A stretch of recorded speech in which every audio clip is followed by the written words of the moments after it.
says on his walls that during his reign, they did an entirely new survey of the land.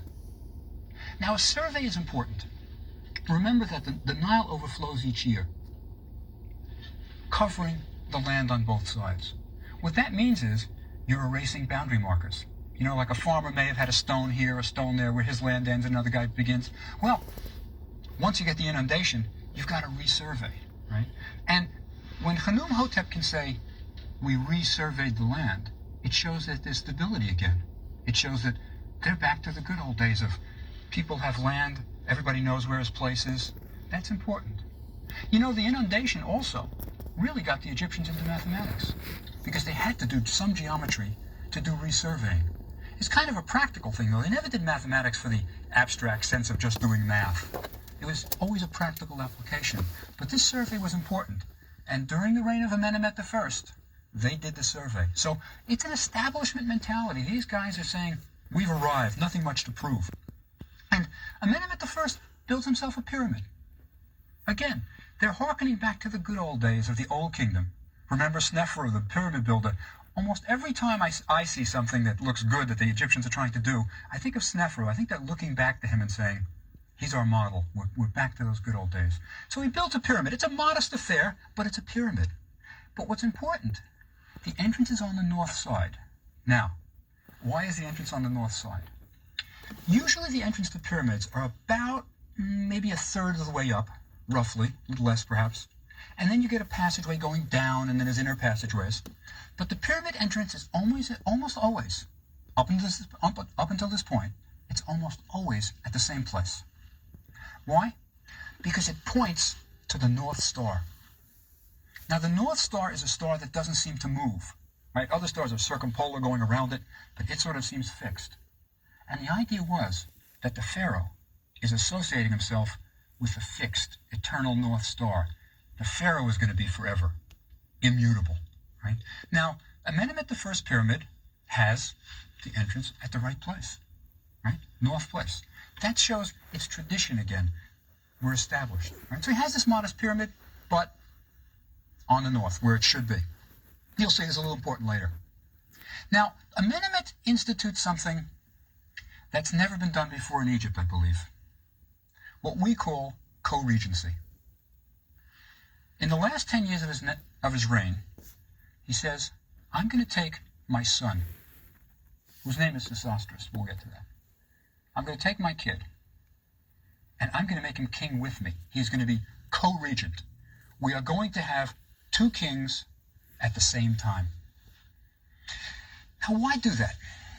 You know, it's a new thing. Why do it? I think the answer is that Amenemhet is thinking back to the intermediate period, unstable times, and he wants to make sure that his son is going to rule if something happens to him. So he says, all right, my kid is ruling with me, so if anything happens to Amenemhet, the successor is established. Now remember, Amenemhet was a commoner, right? He was just named Ameni, the son of a man, a commoner. But he wants to make sure that his son will succeed him as pharaoh. So we have a co-regency. This is something that this dynasty is going to keep up. And you'll see, future dynasties will use it very efficiently. So he's a co-regent. Now, it looks like it's a good thing that he did it. There is evidence that Amenemhet I was murdered. Now, when I say evidence, you know, we're not 100% sure, but there's a papyrus. It's a wonderful tale, by the way. It's a Now, throughout this series, there's a lot of conspiracies, a lot of plots, and some straight up murders. And you have to question why. If they had it so good, what's the point of being so envious that you got to kill the king or the prince?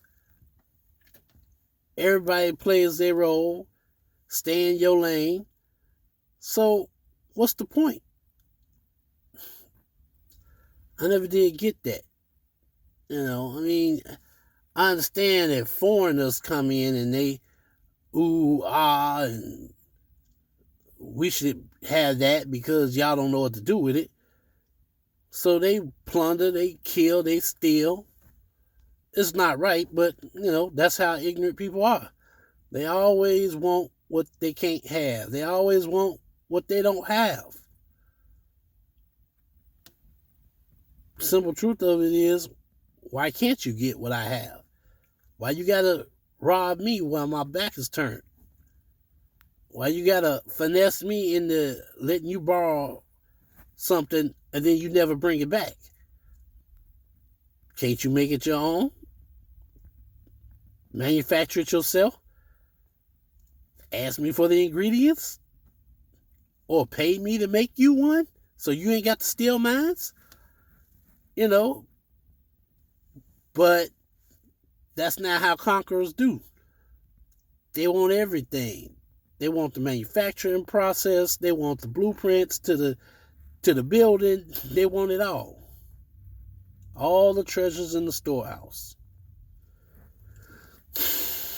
This dynasty is a trip. But let's continue. Fiction. It reads like a fiction, and I'm pretty sure it is basically fiction. It's called The Tale of Sinewy. And there's a terrific, I think it's a 1950s movie based on it called The Egyptian. It's a great film. But anyway, it says the following. Sinewy is a palace official. And he's out of the country with the pharaoh's son, the co-regent. And word reaches them that the pharaoh, Amenemhet I, has been killed. Now the son rushes back to Egypt. But Sinewy is afraid. He's afraid of anarchy. He's afraid that there'll be chaos in Egypt. He doesn't know what's going to happen. Again, he knows what happened during the intermediate period. He doesn't want that again. So he doesn't go back. And for much of his life, he stays outside the borders of Egypt, afraid to return to his homeland. Now, there's a kind of happy ending. Eventually, the new king, says, why is our Sinewy staying away? Why doesn't he come home? There's no bad feelings. There's nothing. Why doesn't he come home? And they send a messenger. Now, he's an old man by now, Sinewy. But they bring him back, and he returns to the palace, and he's taken care of. So it has a happy ending. But the papyrus suggests that Amenemhet was murdered. Now, I think he was.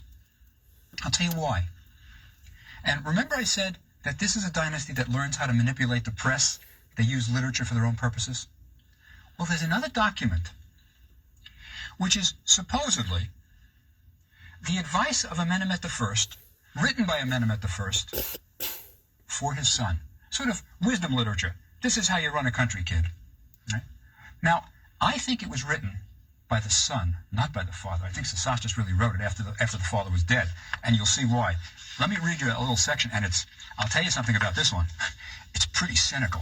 I mean, remember, the son's father has been killed, and it's giving advice about how to lead a country. And what he says is the following. Now, this is supposedly Amenemhet talking to his son. He says, beware of the subjects who are nobodies, right? Beware of those who are plotting that you're not aware of. Don't trust your brother. Don't have any friends. Right? That's pretty cynical. He says, I gave to the beggars. I helped the poor. And look what happened to me. He says, I gave myrrh to people. Now, myrrh was a really precious spice. He says, and they didn't help me. Myrrh, by the way, little sidebar. Myrrh was what was used by the ancient Egyptians as chewing gum, also as breath mints. They would take myrrh and mix it with wax, and you could kind of chew it, and that was your chewing gum. But anyway, that's a sidebar. Back to Amenemhet's advice. He says, but he who ate my food raised opposition, right? He whom I trusted plotted against me. And then he almost describes how he was killed. Right now, obviously, this is not quite Amenemhet doing it, but he says, it was after supper, during the night. Weapons for my protection were turned against me. Oh, wow. So it was an internal plot. Possibly his very own guards did this to him. And he says, I had assigned order to everything. Life was good. And look what happened. Right? So I think he really was killed. It's a rare thing. Now, there's a kind of funny political problem here. The king is divine, a god. You can't really come out and say, my father was murdered. It's kind of the thing you just don't talk about. It's kind of like when the Queen of England gets indigestion. You don't talk about it. And so he couldn't come out and say in this document that my father was murdered. So they talk about the plot, they talk about weapons being turned, but they never say he was actually killed. And at the end it says, he's talking to his son supposedly, I give you the contents of my heart. It says, wear the white crown of a god's son. The seal is in its place, assigned by me. The seal is in its place, assigned by me. What he means is, you're the legitimate heir. I made you co-regent. You're in, kid. So, but it's a cynical document. Really cynical. But Amenemhet I, I think, was really murdered. But anyway, his son takes over. Sesostris I, right? Who's also called Senwosret. There are many ways of transliterating the name. Same guy, Senwosret, Sesostris. Sesostris is the Greek ending. Oh, wow. He's another great king. I mean, he was a chip off the old block. He was like his father. Maybe the 10 years of co-regency really helped hone his skills. You know, he was king with his father for a while. That, by the way, must have been an interesting situation in Egypt. 2 kings at the same time. Because remember, the pharaoh was really the god Horus on earth. Did you have 2 Horuses on earth? I don't know what they thought about that. But Sesostris builds forts in Nubia. Now let me say something about Nubia.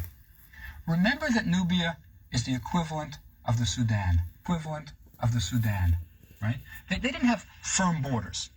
Egypt's border ended in the south at a place that is today called Aswan.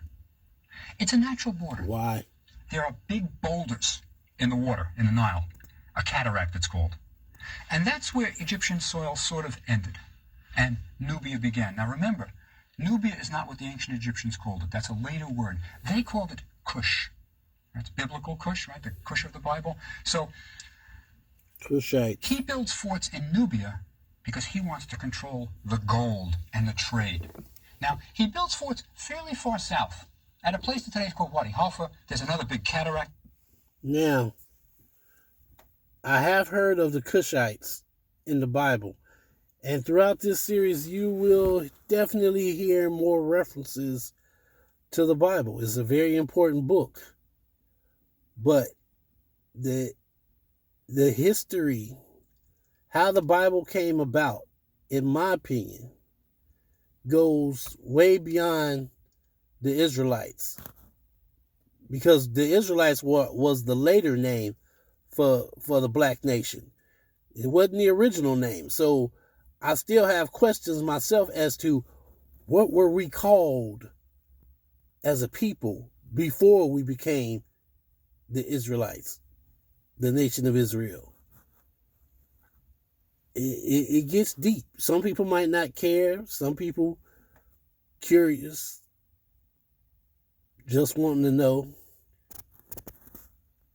And hopefully, for those who want to know, we will get our answer by the end of this series.